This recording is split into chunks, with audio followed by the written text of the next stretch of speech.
The moment Naira Qureshi sat across from the man everyone called the most powerful CEO in the city, she lowered her eyes to the white tablecloth and whispered the sentence that had broken her heart long before he ever heard it: "No one marries a fat girl, sir." For a second, the luxury restaurant seemed to fall silent. The clinking glasses, the soft piano, the rich laughter around them all faded into the heavy space between two strangers on a blind date. Naira expected him to look uncomfortable, to force a polite smile, to invent an urgent phone call and leave like others had. But Armin Valen only looked at her with calm, steady eyes, as if he had just heard the saddest truth in the world and refused to let it remain true. Then he smiled gently and said, "Then let us prove them all wrong. If you believe in kindness, second chances, and the quiet strength of people who have been judged too soon, please like, comment, share, and subscribe to Lifeline Diaries. Your support helps stories like this reach someone who may need hope today." Naira had not always believed she was difficult to love. As a child, she had been loud, bright, and fearless, the kind of girl who danced in the courtyard during afternoon heat while her grandmother clapped from the shade. But the world slowly taught her to shrink. It began with relatives pinching her cheeks too hard and saying she would be pretty if she lost weight. It continued in school corridors where girls giggled when she passed and boys dared each other to pretend they liked her. By the time she was 28, Naira had learned to apologize before entering a room, to laugh at jokes that wounded her, and to wear dark clothes because people said black made a woman disappear. Her mother loved her deeply but carried society's fears like a second spine. Every wedding invitation became a warning. Every neighbor's daughter who got engaged became proof that time was running out. Naira worked as a school librarian, surrounded by stories where lonely girls were chosen by magic, courage, or destiny, yet each evening she returned home feeling as though real life had no chapter written for her.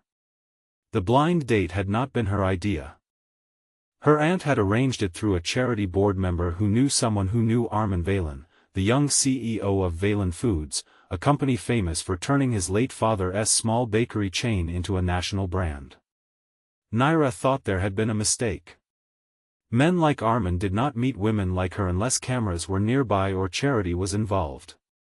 She had seen his face on magazine covers, always polished, always distant, always standing beside women who looked like they had been designed by expensive mirrors.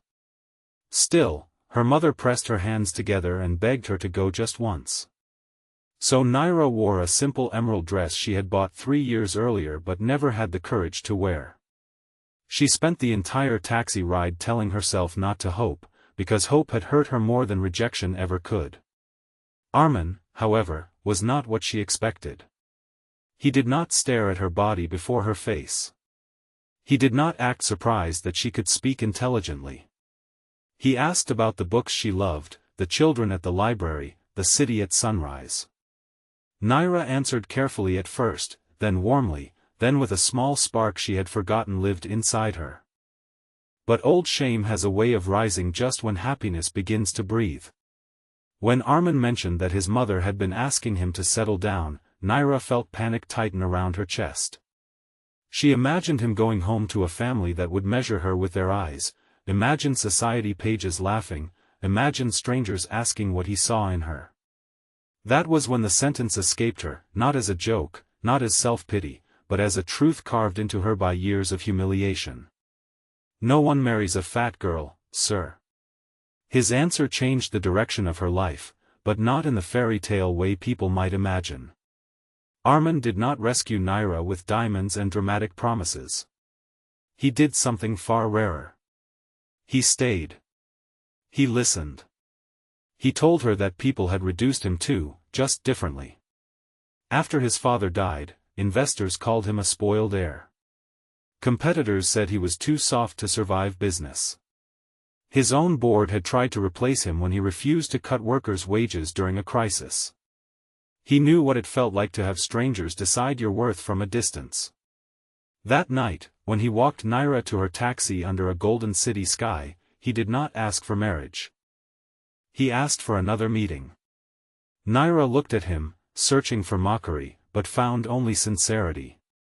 For the first time in years, she said yes without apologizing. Their meetings became quiet revolutions. They walked through book fairs in the afternoon, visited old bakeries where Armin still remembered the smell of his father's hands, and sat in parks where Naira spoke about dreams she had buried. She wanted to open a reading center for children whose parents could not afford private schools.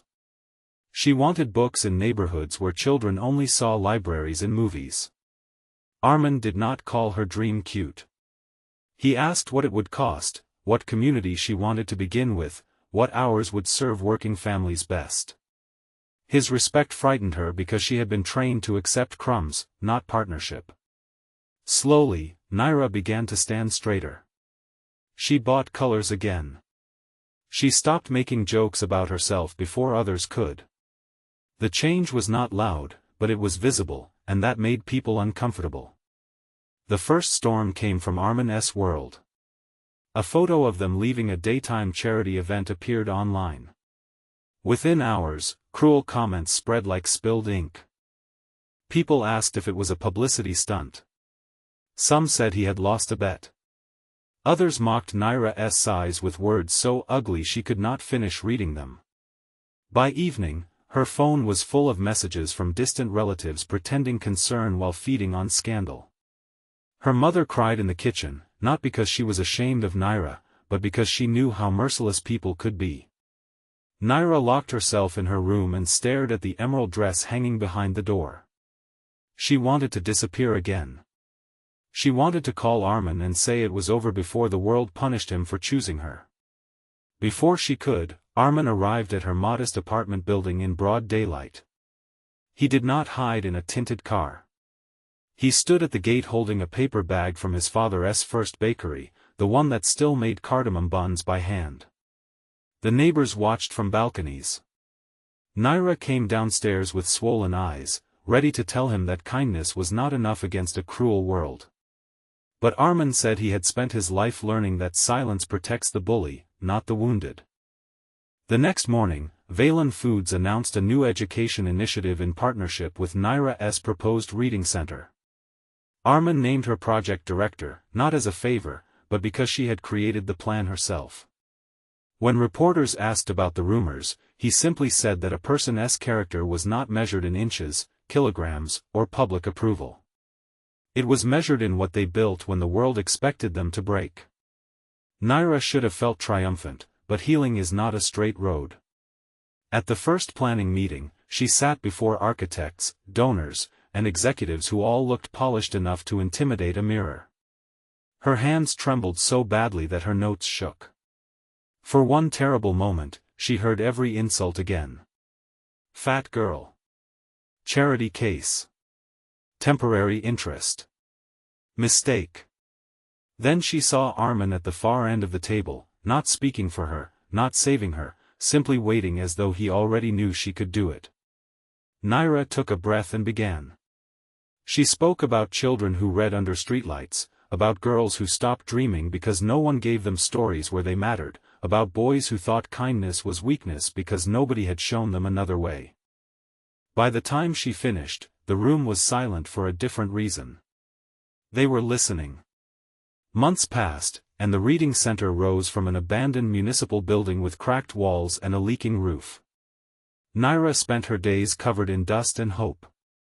She chose bright carpets, low shelves, wide chairs, and windows that let in morning light.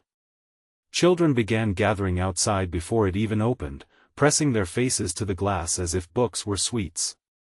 During those months, Naira and Armin's bond deepened beyond attraction. He saw her tired, stubborn, funny, insecure, brilliant. She saw him exhausted, grieving, patient, and lonelier than the magazines ever showed. They did not become perfect people. They argued about funding, about public attention, about Naira's fear of being seen as dependent on him. But each argument ended with honesty instead of punishment. That was new to her. Love, she learned, did not always feel like fireworks. Sometimes it felt like someone staying in the room when shame told you to run. The second storm came from inside Armin's family. His mother, Sabiha Valen, invited Naira for lunch at the family estate, a marble house so large it seemed built to make visitors feel small. Sabiha was elegant, controlled, and polite in the sharp way knives are polished. She asked Naira about her work, her family, her habits, and finally, with a smile that did not reach her eyes, whether she understood the pressure of standing beside a man like Arman. Naira understood the real question. Could she survive being compared, photographed, criticized, and blamed? For once, she did not lower her eyes. She said she had survived being judged by people who had never loved her, so she was not afraid of being seen by those who might. Sabiha said nothing, but Arman's grandmother, who had been listening from her chair near the window, laughed softly and called Naira the first honest person to enter that dining room in years. Still, approval did not come easily. Sabiha feared society more than she feared loneliness. She warned Arman that love was private but marriage was public. Arman answered that a marriage built for public applause would die in private silence. The argument shook the house. Naira heard only pieces from the hallway, enough to know she had become the center of a battle she never asked for. That night, she told Arman she could not be the reason he lost his family. He looked tired, almost broken, but his voice remained gentle. He said that if his family could only love him when he obeyed their fear, then something had already been lost long before Naira arrived. She cried then, not because he defended her, but because part of her had never believed anyone would choose her when choosing her cost something. The reading center opened on a bright afternoon, sunlight spilling across the painted walls like a blessing. Children ran through the doors laughing, mothers wiped tears with the edges of their dupattas, and old men from the neighborhood pretended they were only there to inspect the building while secretly touching book covers with reverence. Naira stood on the small stage, wearing a yellow dress this time, her hair loose, her smile nervous but real. When she spoke, she did not mention cruelty. She spoke about belonging. She said every child deserved a place where their mind was welcomed before their appearance was judged. In the crowd, her mother sobbed openly. Arman stood beside the back wall, eyes shining. Even Sabiha came, though she stayed near the exit. During Naira's speech, a little girl with round cheeks and serious eyes leaned against Sabiha's silk sari and asked if princesses were allowed to be big. Sabiha looked at the child, then at Naira, and something in her face softened.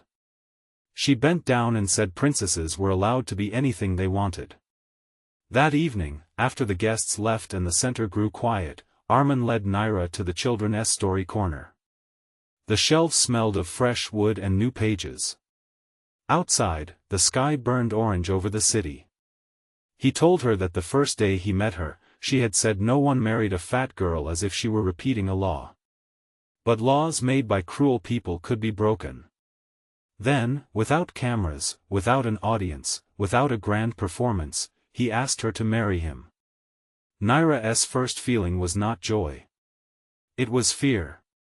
Fear rose like a familiar ghost, whispering that people would laugh, that she would embarrass him, that happiness was a dress not stitched in her size. But then she looked around the room she had built from a dream everyone would have dismissed. She thought of every child who would come there and learn that stories could change endings. She thought of the girl she used to be, dancing in the courtyard before the world taught her shame. And she said yes. Their wedding took place in the daytime, under a wide winter sun in the courtyard of the reading center. There were no crystal chandeliers, no palace hall, no attempt to please people who had never wished them well. Children decorated the walls with paper flowers. Naira's mother placed jasmine in her hair with trembling hands. Sabiha arrived early and helped arrange chairs, quietly, without announcement. When Naira walked in, she wore ivory and gold, not to look smaller, not to hide, but to shine. For a moment, old whispers tried to return, but they were drowned by something stronger: applause from children, tears from women who had spent their lives being told they were too much or not enough, and Arman's face, filled with a love so steady that it made the whole courtyard feel safe. Near the end of the ceremony, Naira looked at the gathered crowd and spoke from the heart. She said she had once believed love was only for women who fit the world's narrow frame. She had believed her body made her unworthy, her softness made her invisible, and her pain made her weak. But love had not arrived to make her smaller. It had arrived to remind her she was already whole. Armin did not complete her because she had never been incomplete. He simply stood beside her until she could see herself clearly again. Many people cried that day, not because the bride had been chosen by a rich man, but because a wounded woman had chosen to stop abandoning herself. If this story touched your heart, please like, comment, share, and subscribe to Lifeline Diaries. Someone watching today may be carrying the same silent hurt, and your engagement can help this message reach them. Special request: comment kindness proves them wrong if you believe every person deserves love without shame. Years later, people still talked about the CEO who married the librarian the world had mocked, but Naira no longer cared how they told the story. She was too busy living it. The reading center became 3 centers, then 7. Girls who once hid in the back of classrooms began leading book clubs. Mothers came for literacy classes after work. Children wrote letters to Naira calling her Miss Sunshine because she always opened the curtains first thing in the morning. Sometimes, when the afternoon light fell across the shelves just right, Armin would find her standing quietly by the window, watching the children read. He would ask what she was thinking, and she would smile. She was thinking of a blind date, a white tablecloth, and the sentence she had once believed would define her forever. "No one marries a fat girl, sir." But love, real love, had answered back in the warmest voice, "Let us prove them all wrong."